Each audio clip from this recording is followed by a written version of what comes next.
ভিডিওটা দেখলে ঠিক এই অবস্থাই হয়েছে আইটিসি শেয়ার হোল্ডারদের ক্ষেত্রে।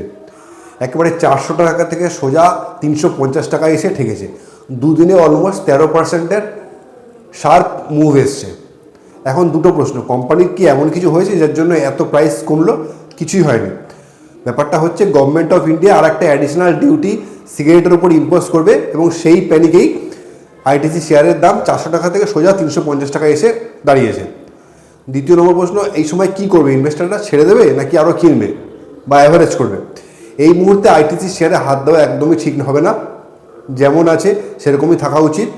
400 টাকার লেভেল পার করলে তবে তুমি অ্যাভারেজ বা বাই করতে পারো। আর এই মুহূর্তে বেচা ঠিক হবে না, কেন? কোম্পানির ফান্ডামেন্টালে কিছু চেঞ্জ হয়নি, যার জন্য প্যানিকে আইটিসি শেয়ার বেচতে হবে। But be cautious about your investment. 400 টাকা যতক্ষণ না যাচ্ছে ততক্ষণ আইটিসি শেয়ারে হাত দিও না।